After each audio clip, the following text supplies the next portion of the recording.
Diana Soledad, buenos días. Buenos días. Yo creo que es relevante mencionar el contexto de la facturación provisoria que han estado realizando muchas compañías al no tomar lectura.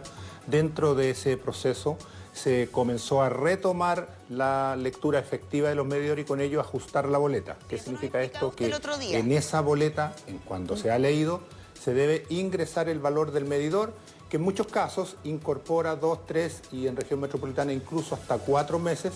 Eso va a la boleta en una línea denominada electricidad consumida y ahí, 2 líneas más abajo, se debe reversar, descontar, aritméticamente restar lo que se estuvo facturando en los meses previos de manera provisoria con los promedios de ese mismo cliente. Esa diferencia origina entonces el valor a pagar. ¿Qué pasó y qué significó nuestro anuncio de las últimas horas de cargos a las empresas eléctricas? En el proceso de fiscalización de la superintendencia constatamos que algunas compañías, no todas, deben incluir, o no incluyeron, mejor, un cargo que está arreglado en el pliego tarifario y que está publicado, por cierto, que rige las tarifas eléctricas en el país. Y este cargo es el cargo de transmisión, que en la boleta aparece, para que todos lo puedan entender, transporte de electricidad. En esa línea va el cargo de transmisión y refleja el costo del sistema eléctrico de traer la energía desde donde se produce, las centrales solares, eólicas, hidráulicas o térmicas, en las torres de alta tensión, donde está la generación, a través de las torres de alta tensión y el tendido eléctrico a las ciudades. El costo de la transmisión se refleja en la boleta en la línea transporte de electricidad y representa aproximadamente un 10%. Entonces, los más de 35.000 reclamos que está recibiendo la superintendencia en el último tiempo, y digámoslo, el día de ayer en la superintendencia partimos un récord en cantidad de reclamos en un día, 2.400 reclamos recibió la superintendencia en un día. ¿Y qué nos dice la gente cuando miramos lo que escriben en los reclamos? Cuentas mayores a las anteriores, cuentas abultadas, cuentas que no se entienden. Sí, y voy a la precisión del cargo, ¿qué pasó? ¿Sí? Sí, solo una precisión, a ver si lo podemos ver en la cuenta que teníamos anteriormente, porque ahí, según alcanzo a notar, es más de 8.500 o 672 pesos, ¿no? El transporte de la electricidad. ¿Eso más o menos corresponde a la realidad de una cuenta promedio o eso es lo que está abultado? Claro, el transporte de electricidad, que refleja el costo de la transmisión eléctrica en el país, es aproximadamente el 10%. Entonces, quiero ser consistente con los reclamos que estamos recibiendo de los clientes que nos dicen que están recibiendo cuentas mayores que no han sido posibles de explicar ese mayor consumo. Y este cargo lo que hace es reprochar a algunas compañías que el cargo de transporte que aparece en la línea de la boleta transporte electricidad debe ser incluido mes a mes. Estas compañías que fueron formuladas de cargo no lo incluyeron mes a mes. Y ahora por están tanto, cobrando en algunos clientes hasta por 4 meses se acumuló, y cuando va la última boleta aparece todo de una vez y seamos claros, es un cargo que procede, que está en la regulación, pero que fue mal facturado en el sentido que si hubiese sido incorporado mes a mes como establece la normativa, la gente no habría apreciado de una sola vez ese aumento en la última boleta, Luis, que se suma además, y lo sabemos, al mayor consumo en el invierno, a mayor permanencia de gente en el hogar. Para ser claros entonces, los cobros no es que no correspondan, sino que están acumulados en una boleta de los cobros que no se hicieron de manera retroactiva, ¿eso es? ¿Son cobros que corresponden? Exactamente es eso. Los cobros corresponden, han sido registrados en el medidor, el transporte de electricidad está regulado, aparece en la línea transporte de electricidad en la boleta, y si se hubiesen incorporado, como lo hicieron la gran mayoría de las más de 20 compañías que hay en el país, en cada mes, entonces no se habría acumulado ese ítem en la última boleta, y es una de las causas que explica, entre otras, por qué la última boleta, cuando hay lectura efectiva, aparece muy abultada en relación a las anteriores. Convengamos que no es el momento, ¿cierto? No es el momento de cobrar, las familias chilenas no están en condiciones de pagar una cuenta tan abultada, aunque el cobro corresponda de alguna manera. ¿Qué puede hacer un usuario que no tiene legítimamente para pagar esta boleta tan abultada? Bueno, las familias lo están resintiendo, claramente. Por supuesto y nos lo que están sí. haciendo saber a través de los reclamos. Hay 3 recomendaciones que hacemos en la superintendencia para esas familias. La primera, es clave que la gente pueda entender qué se ha cobrado, cómo se ha cobrado y cómo se llegó al valor de la boleta.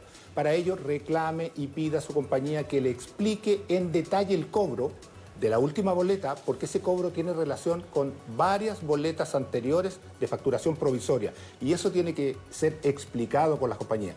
Convengamos además que muchas de las oficinas de atención de público están cerradas, sí, y entonces esa capacidad de las empresas de explicar, de tener interacción cara a cara con sus clientes, también se ha perdido.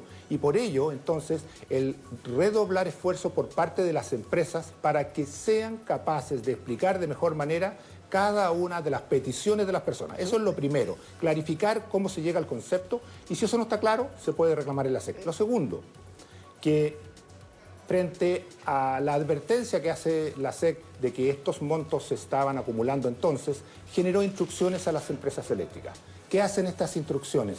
Les exigen que cuando aparezcan estos montos mayores, lo que estamos recibiendo como reclamos abultados de la cuenta eléctrica, entreguen facilidades de pago a los clientes en al menos tantas cuotas, sin intereses, sin reajustes, como periodos se dejaron de tomar lectura, al menos igual al número de lecturas que no tomaron, de manera de facilitar y no impactar la economía y el presupuesto familiar de manera tan intensiva. Superintendente. En él, debo decir, siguiendo las instrucciones de la SEC, está dando y está otorgando 5 cuotas sin intereses. Ya, 5 cuotas para todos, o por el contrario, a mí me acumularon 3 y me van a dividir el cobro en 3 siguientes. Claro, en regiones del país, recordemos que Santiago no es Chile, y por tanto en el resto de las regiones del país donde también se realizaron facturaciones en base a promedios cuando no se pudieron leer, pero en general los periodos fueron más cortos. Desde fines de abril, mayo, intensamente en junio, se normalizaron las lecturas y estaban haciendo las boletas, por lo tanto no se acumularon más de 2 o 3 periodos.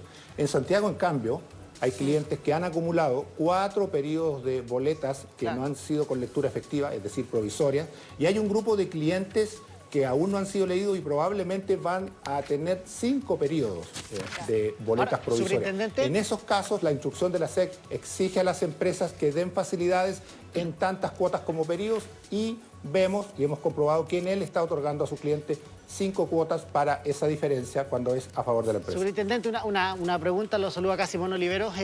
Consultarle, hay una sensación, ¿cierto? Simón. Con respecto a que siento que me están cobrando de más, que me están metiendo el dedo en la boca, que es una sensación un poco que tiene que ver con la desconfianza que hay contra la empresa por algunas malas prácticas que han existido en ese sentido. Nosotros en la derecha de la pantalla tenemos todo el desglose y da la impresión cuando uno lee esto que finalmente uno paga más por otras cosas que por el consumo mismo. Y eso a nosotros nos han llegado una cantidad de quejas con respecto a este tema, que usted más encima lo ratifica con el conducto regular, que son las quejas hacia la Superintendencia de Electricidad y Combustible. Expliquen un poco qué es lo que se cobra, porque finalmente terminan pagando más por otras cosas que por el consumo mismo.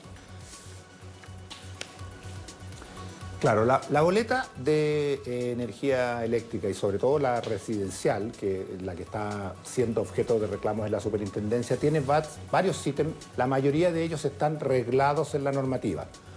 En lo principal está el gasto de administración, que aparece nítidamente en una de las primeras líneas de la boleta. En algunos casos incluso puede aparecer una línea de arriendo de medidor cuando el medidor que se usa en ese domicilio pertenece a la compañía. La mayoría de los clientes en Chile es propietario y por lo tanto no aparece esa línea. Eso depende de la condición de propiedad del medidor del domicilio.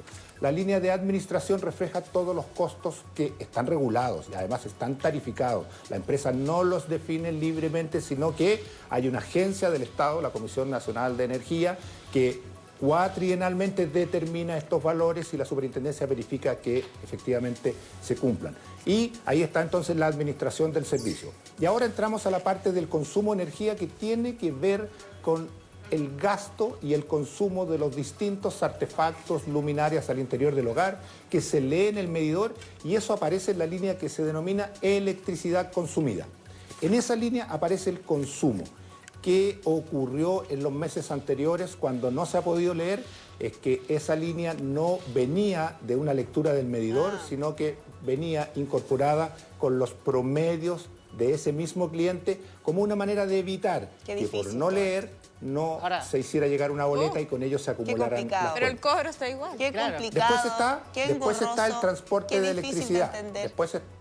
Sí, perdone que lo interrumpa, pero esto lo estoy haciendo un comentario. Es súper difícil de entender, es bueno que usted lo explique y también es bueno que ustedes defiendan a los consumidores.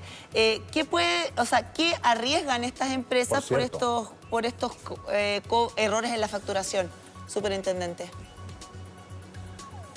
Voy inmediato a qué arriesgan por errores en la facturación, pero creo que es clave que las compañías, insisto en esto, redoblen el esfuerzo por explicar la transparencia de la boleta. Total. Sobre todo dado que hoy día las oficinas están cerradas y no han podido dar ese servicio que requieren muchos de los clientes, que le están diciendo a la empresa, no entiendo la boleta. Y es difícil estar de acuerdo con un cobro si no se entiende lo que se está cobrando y cómo se estructuró el valor final de la boleta. Y ahí se puede pasar gato por liebre, ¿no, superintendente? La formulación de cargos de la... Es lo que hemos podido apreciar en la Para eso está la superintendencia. Ojo, nosotros en la superintendencia, Simón, en la superintendencia estamos en alerta SEC por cobros en pandemia, tanto en la página web www.sec.cl como en nuestros celulares, que ustedes pueden digitar www y acceden inmediatamente a una pestaña en el celular que funciona como aplicación, alerta SEC, cobros en pandemia, y hemos colocado ahí la información y facilitando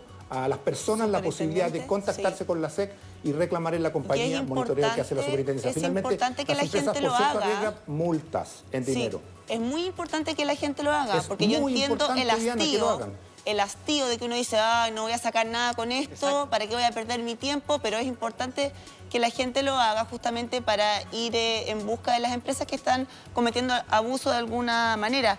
Mire, yo sé que me tiene que contestar que arriesgan las empresas, pero aquí tenemos al alcalde Codina, que se acaba de integrar y que parece que le quiere hacer una pregunta. Alcalde Codina, buenos días, ¿cómo está? ¿Cómo está? Hola, muy buenos días, ¿cómo están? Oiga, mire, lo que pasa, superintendente, para mí aquí hay un tema crucial. Lo que pasa es que usted está persiguiendo los cobros anómalos, por ejemplo, por considerar un consumo sin haber ido a verificar el medidor. Pero a mí me preocupa mucho el cobro del sobreconsumo que se denomina en la cuenta y que de alguna manera la autoridad solamente abril y mayo estableció una disminución de ese sobreconsumo y resulta que la gente sigue en cuarentena obligada porque en la práctica la gente está en cuarentena porque la autoridad sanitaria lo estableció y eso significa aumentar el consumo eléctrico en la casa, usar más servidor, usar tal vez calefacción, más televisión. Entonces, el cobro del sobreconsumo hoy día está generando una carga a muchas familias que además de todo están buscando cómo subsistir, están esperando el IFE, etc. Entonces yo creo que sería bueno que usted como superintendente abordara esto junto con la Comisión de Energía, etc. Porque no puede ser que junio, julio, agosto, cuando la gente está en cuarentena obligada, se le siga cobrando el sobreconsumo cuando eso está establecido para disminuir la demanda sobre la matriz eléctrica en años normales. Pero en este año, que no es un año normal, la gente igual va a estar demandando electricidad porque va a estar en la casa. Porque no le queda otra, claro. Claro. Alcalde, buen día. Bueno, nada, ha planteado usted dos importantes consultas. La primera, cómo se llegaron a cobros cuando no se pudo leer la normativa, se pone en ese lugar y para evitar que se acumulen las cuentas usa promedios de ese mismo cliente que intentan estimar el consumo que ese hogar va a tener, lo que ya es difícil porque efectivamente el consumo solo se puede comprobar una vez que se lee el medidor. Esto ha dado origen a estos reclamos que estamos recibiendo de cobros abultados. Y lo segundo que menciona, alcalde, del sobreconsumo de invierno, hay instrucciones de la SEC que generaron reglas a las empresas para abordarlo que buscan precisamente evitar que se aplique el sobreconsumo en un mes. Con todo, y está publicado en nuestra página web, en la pestaña Alerta SEC por cobros en pandemia, las reglas del sobreconsumo de invierno, alcalde, y aplicaron el año 2019 a un 6% de los clientes. Y nuestra fiscalización hoy en la superintendencia da cuenta de que ese valor, cantidad de clientes a las que se le aplicó el año pasado probablemente sea muy similar, por los datos que llevamos de registro diariamente al día de hoy. ¿A quiénes se le aplica esta regla de sobreconsumo? A consumos bastante altos. Una cuenta promedio en Chile son 180 kWh para que se mire la regla, tiene que tener un consumo por sobre los 430 kilowatts hora alcalde, y además ese cliente tiene que superar su propio límite de invierno que va estampado en la boleta. Nosotros vamos a estar fiscalizando que efectivamente las empresas se ajusten a las reglas que han emanado de las instrucciones de la ¿Usted tiene un registro del porcentaje de hogares que paga ese sobreconsumo? Porque ya se cobró en junio, tengo entendido. En junio el número es muchísimo más bajo que lo que fue en junio del año pasado.